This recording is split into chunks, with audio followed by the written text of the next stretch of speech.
Because Edinburgh has so much to offer. Edinburgh is a city like no other, steeped in history from its cobbled streets to the ancient volcano of Arthur's Seat. Once, this place spit fire and ash over everything below, and the path of molten lava paved the way for one of the UK's greenest cities.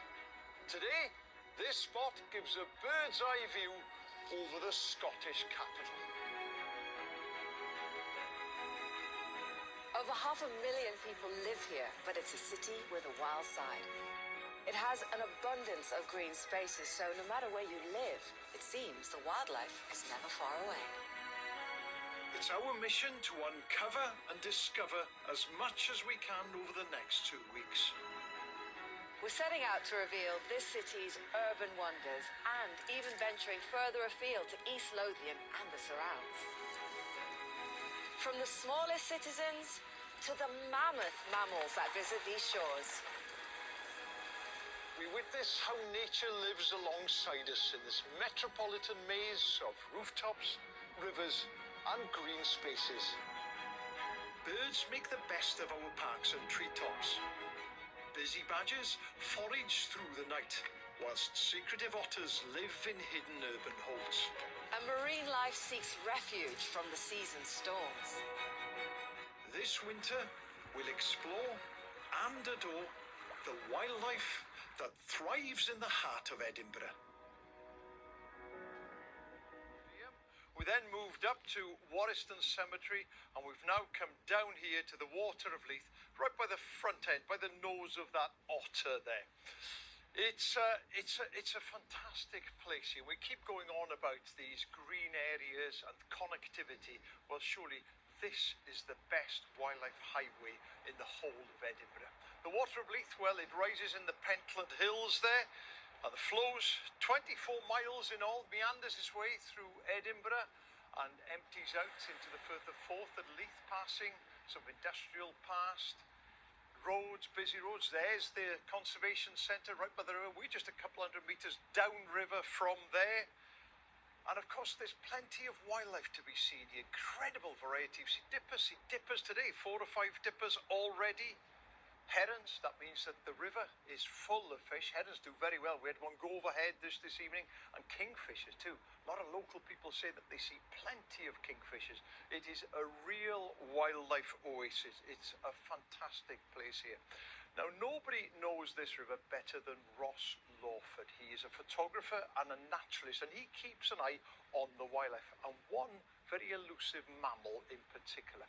So a few weeks ago, I came up here, I met him at this very spot to find out more. Joe, it's a nice bit of river. You know, I was looking at it now, a lot of vegetation on both sides. And how many otters are you monitoring along here then? I think in about an 8-mile stretch, maybe up to 12 different otters. It took me 3 years to see an otter on the river in my hometown. Whereas here, it just seems like it could be any time of day, and it's not just females and cubs because of that need to feed. You see sort of males hanging about, you know, cubs from previous years. I think the trend of like the nocturnal diurnal thing is just shifting. Ross uses his trail cameras to check and track the otter populations and wants to show me some of the behaviour he's captured. Oh wow, look at that. So this is the mum.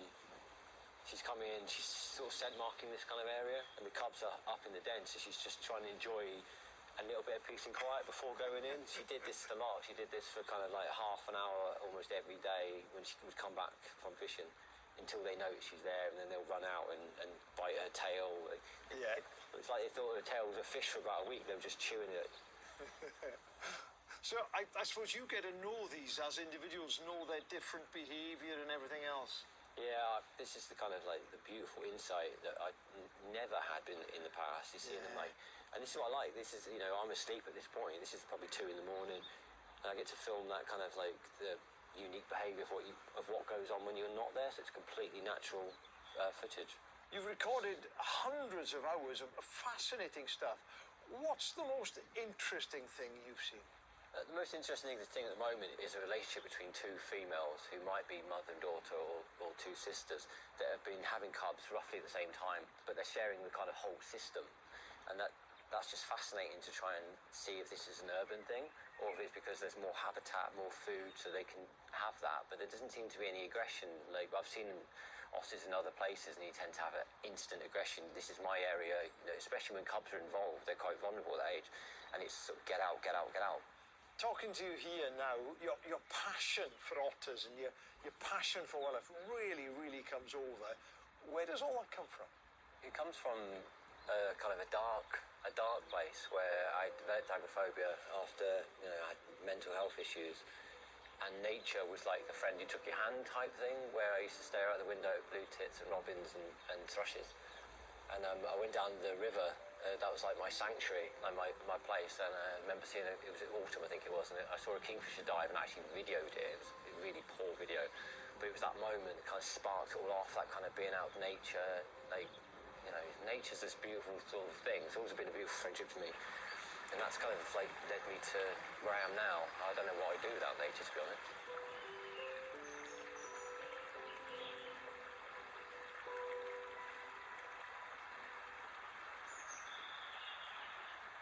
He's a top man. He really is very inspirational individual. And you might have heard him there mention the fact that they had 2 females sharing a holt here. Well, it's not something I'd ever seen. It's not something I'd ever heard of. So they got in touch with the International Otter Survival Fund, and they came back and said that has never been recorded in the whole of Scotland before, which is remarkable. But why here? Why that holt? Well, it's likely to be several reasons. First of all, it's a natal holt. It's where the otters go to give birth to their young.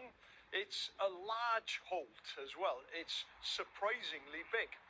It's also very high above the level of water, so the winter floods don't affect it at all. And crucially, close by, it's got a big pool that's full of fish. So really, it's got everything an otter needs. It's got safety, it's got size, plenty of room, and it's got food availability in there as well. And it just once again goes to highlight the quality of the urban habitats here in Edinburgh.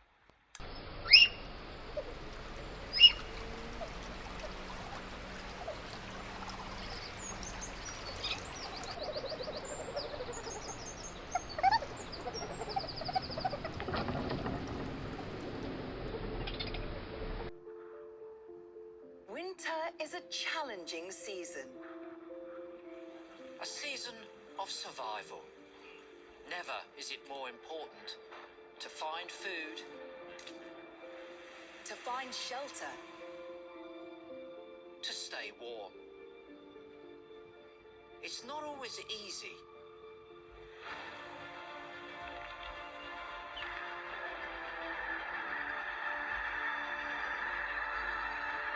But nature always rises to the challenge.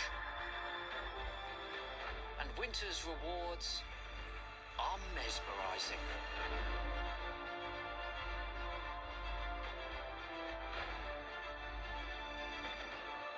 are the skies ever more beautiful? Ever more finely tuned. Are we ever more grateful for the companions we have?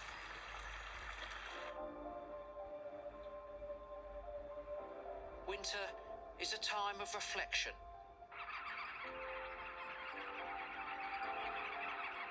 So take a leaf out of nature's mighty book. Dig a little deeper. Reach a little higher. And revel in its beauty. For hope is on the horizon.